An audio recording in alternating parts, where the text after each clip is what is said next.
Supreme court ने आदेश दिया है कि भारत के अंदर में जितनी भी प्राइवेट यूनिवर्सिटीज़ हैं, जितनी भी डीम्ड यूनिवर्सिटीज़ हैं, उनका गठन कैसे हुआ है, उनका कार्य का स्वरूप कैसे है, उनको फंडिंग कहाँ से आती है और उसमें सब चीज़ें, उसमें कोई अनियमितता या असंवैधानिक काम हो रहे हैं कि नहीं, ये देखने के लिए सुप्रीम कोर्ट ने कड़ा कदम और ये आदेश यूनियन गवर्नमेंट और स्टेट गवर्नमेंट्स को दिया है। और ये कड़क आदेश है, सख्त आदेश है। ये आदेश कैसे निकला है? तो एक छात्रा दिल्ली के करीब, जो नोएडा या गाजियाबाद, तो वहाँ पे उत्तर प्रदेश एमिटी यूनिवर्सिटी जो है, वहाँ की ये छात्रा, उसने एक कोर्स अपने पुराने नाम खुशी जैन इस नाम से किया है। वहाँ पे कहा जाता है कि वो MBA की छात्रा है और उसने फिर 1 साल का सर्टिफिकेट कोर्स जो करना चाहती थी, उसके लिए जब उसने अपना नाम दिया तो वो नाम खुशी जैन नहीं था, वो आयशा जैन था। उसके बीच में उसने धर्म छोड़ के मजहब अपनाया था। यूनिवर्सिटी ने बहुत आनाकानी की, उसको बहुत अड़चने पैदा की और उसका 1 साल का नुकसान हो गया। उसके धर्म के बारे में पूछताछ की गई वगैरह वगैरह, उसकी शिकायतें थी। पहले यूनिवर्सिटी के साथ, बाद में UGC के साथ उसने अपनी केस लड़ी और जब कोई नतीजा नहीं निकला है तो ये कोर्ट में गई है। ध्यान देने लायक बात यह है कि ये सुप्रीम कोर्ट गई है। यहाँ तक बात इस केस की है। अब हम दूसरी केस देखते हैं। हम साइड बाय साइड ये 2 चीज़ें देखेंगे, क्योंकि मेरा मतलब ये है कि जहाँ तक ये सीधा साधा, और हर हिंदू ने इसको इतने ही सीधे तरीके से देखना अगर है तो अपने पापे कुल्हाड़ी मार रहे हो मूर्खों। क्यों बता रहा हूँ मैं? ये मामला यहाँ पे हमने देखा, एक सिंगल छात्रा के तथाकथित मानसिक उपद्रव का मामला सुप्रीम कोर्ट तक पहुँचा है और इतना कड़ा डिसीजन सुप्रीम कोर्ट ने दिया है। मामला अभी अभी का है, ये नहीं है कि ये मामला session court, bench, high court और बाद में सुप्रीम कोर्ट आया है कुछ सालों के बाद। नहीं, ये मामला इसी साल का तुरंत सुप्रीम कोर्ट पहुंचा है। ये बात ध्यान में रखिए। अब कुछ दिनों पहले वाला एक घटना आप देखिए। उस घटना में दिल्ली के लाल किले के पास में, वो जो मेट्रो स्टेशन है वहाँ पे नज़दीक में, ट्रैफिक लाइट्स के पास एक कार में भारी विस्फोट हुआ।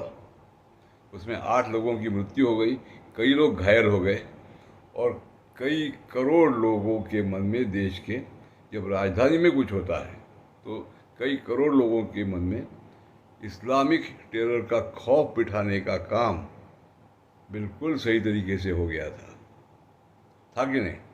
बात यह है कि उस घटना से संबंधित जिन जिन लोगों का नाम आया था वो दिल्ली के ही नज़दीक, जैसे ये एमिटी यूनिवर्सिटी पूर्वी तरफ में नोएडा गाजियाबाद की तरफ है, पश्चिम में फरीदाबाद में बिल्कुल ही सटा हुआ जो एरिया है, वहाँ पे अल फलाह यूनिवर्सिटी का नाम आया था, जिसके फाउंडर है जावेद सिद्दीकी और जिसके मेडिकल फैसिलिटी, जो उसका फैसिलिटी है एजुकेशन का, उसकी परमिशन मोदी काल में मिली है, ये खट्टर साहब के समय पे। उसका महत्व कितना था और इसका महत्व कितना, किसी भी एक भी इंडिविजुअल के ऊपर, व्यक्ति के ऊपर अत्याचार न हो, ये मैं भी मानता हूँ। लेकिन फिर भी जब मानव को बुद्धि दी है तो उसको सामने अगर 2 चीज़ें आ जाए तो उसमें से महत्वपूर्ण क्या है, ये समझने की समझ होनी चाहिए, उतनी कैपेसिटी होनी चाहिए। अब देखिए, ये मामला हमने देखा एमिटी यूनिवर्सिटी वाला क्या है। अब यहाँ पे दूसरा एक मामला है, ये मामला जिसमें बहुत से लोगों की मृत्यु हो गई, बहुत से लोग घायल भी हो गए और डर बिठाने का काम सक्सेसफुली हो गया। अब ये कैसे निकालेंगे? ये निकालते निकालते जब इसके सुराग पकड़ते पकड़ते कश्मीर से फरीदाबाद और मटेरियल यहाँ से लेके वहाँ तक ले जाया गया, तो कश्मीर में एक पूरा के पूरा पुलिस स्टेशन ध्वस्त करने की उसकी ताकत थी। यह भी हमने देखा है। तो कितने लोग मरे, कौन सा मामला ज़्यादा गंभीर था, और कौन सी यूनिवर्सिटी के बाद सुप्रीम कोर्ट ने यह आदेश देना चाहिए था, ये एक सवाल हो गया। अब देखिए, ये जो जावेद सिद्दीकी है, जो कि founder of Al Falah university, और जिसके मेडिकल या मेडिसिन फैसिलिटी के जो भी प्रोफेसर्स हैं, वहाँ के जो लोग हैं, वो स्कैनर के अंडर है कि जो कि उन्होंने कुछ बनाया भी है और कुछ वहाँ पे किया भी है, सारी चीज़ें आ रही है। और सस्पेक्ट वहाँ पे एमिटी में कुछ हुआ तो वो भी सस्पेक्ट ये है। इसको रफा दफा करेंगे तो उसको पहले करोगे, वो बहुत छोटा मामला है, वो नहीं हुआ है। पूरे के पूरे देश के प्राइवेट यूनिवर्सिटीज़ को स्कैनर में लिया गया है। और यहाँ पे क्या हुआ है? केस सुप्रीम कोर्ट में चल रही है। नहीं, ईडी ने इनके ऊपर जो चार्ज लगाया है, और इसको ये जावेद सिद्दीकी को 13 दिन का रिमांड जो मिला है ईडी की अप्लाई के ऊपर, वो आर्थिक घोटाले के लिए मिला है, न कि इस्लामिक दहशत और मतलब टेरर और गतिविधियाँ। देखिए हमारा तंत्र किस तरीके से बिहेव करता है, और तंत्र को चलाने वाले तथाकथित हिंदुत्ववादी हम आएंगे, सबके ऊपर आएंगे। अब देखिए, वो जावेद सिद्दीकी का जो पुश्तैनी घर है वहाँ पे मध्य प्रदेश में, तो उसका जो कुछ पार्ट गिराने, ये जो गिराने का इनका तरीका है वो मुझे अभी भी समझ में नहीं आ रहा है। यूपी से लेके सब जगह पे वो जो चल रहा है, लेकिन उसको हाईकोर्ट ने, मध्य प्रदेश हाईकोर्ट ने स्टे दिया है। मतलब सेशन कोर्ट, हाई कोर्ट, फिर जाएंगे सुप्रीम कोर्ट, सब चलेगा। कितना समय जाएगा? और फिर उसमें क्या होगा? कितने सबूत गायब होंगे, और फिर वो छूटेंगे कि नहीं छूटेंगे? हमने देखा है बम ब्लास्ट वाले छूटेगी नहीं, बॉम्बे बम ब्लास्ट वाले। ये सब जानते हुए कोई केस कहा जाता है, कोई केस कहा जाता है, और हिंदू समाज चुप बैठता है। और हिंदुत्ववादी सरकारें क्या करती है, कुछ समझ में नहीं आ रहा है। पहली बात, ये जो खुशी जैन वाला केस है, इसमें 2 कोर्स के दरमियान धर्मांतरण करके मज़हब अपनाया है, ये क्लियर हो।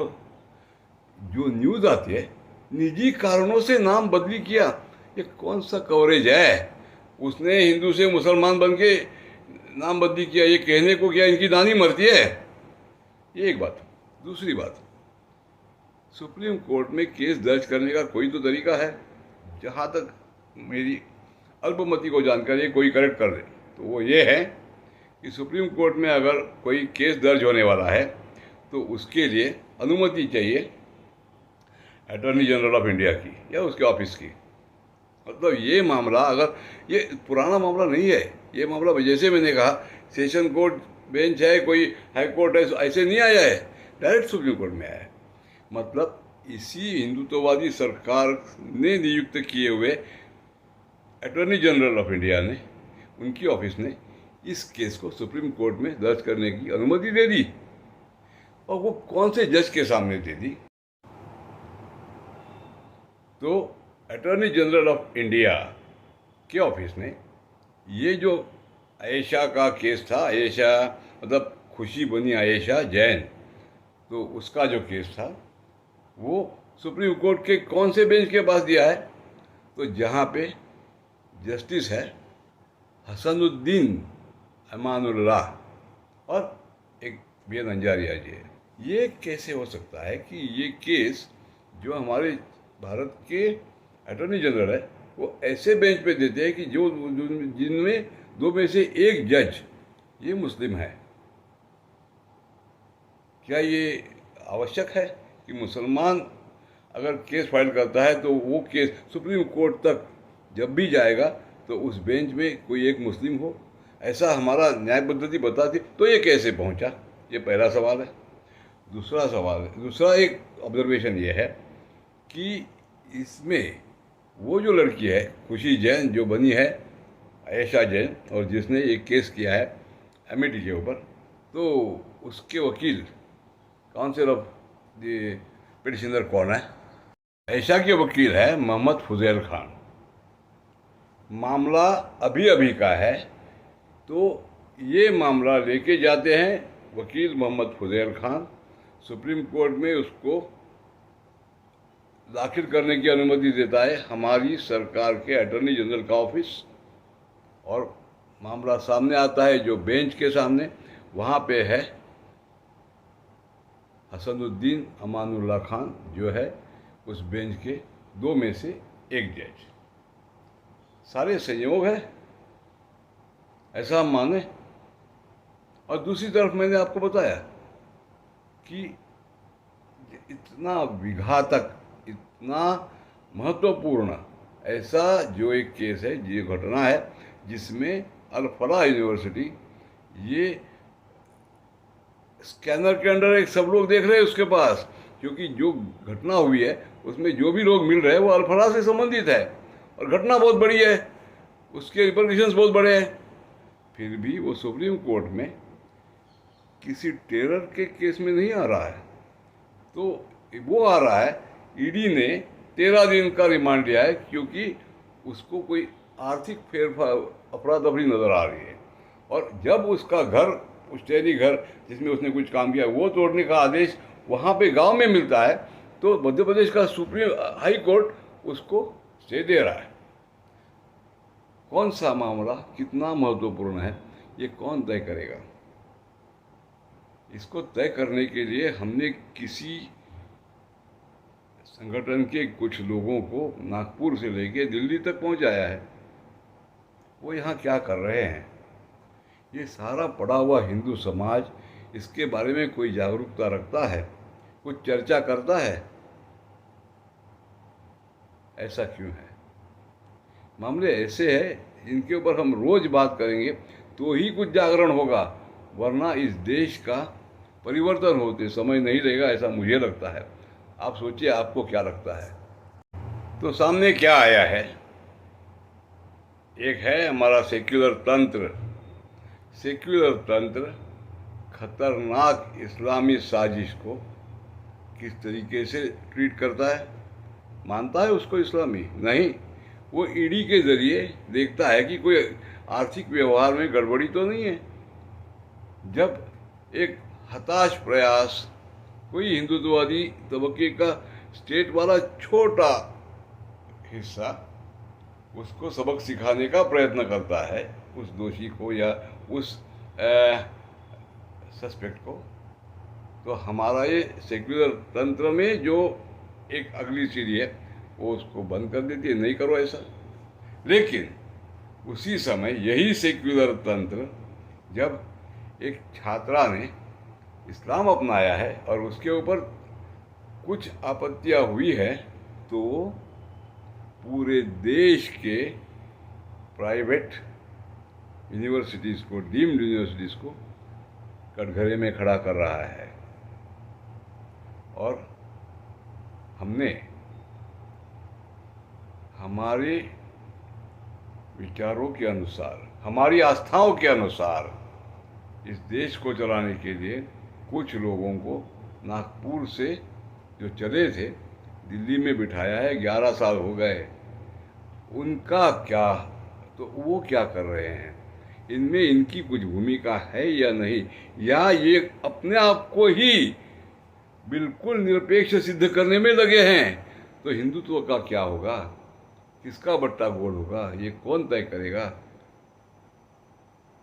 आप सोचिए, ये बहुत महत्वपूर्ण है।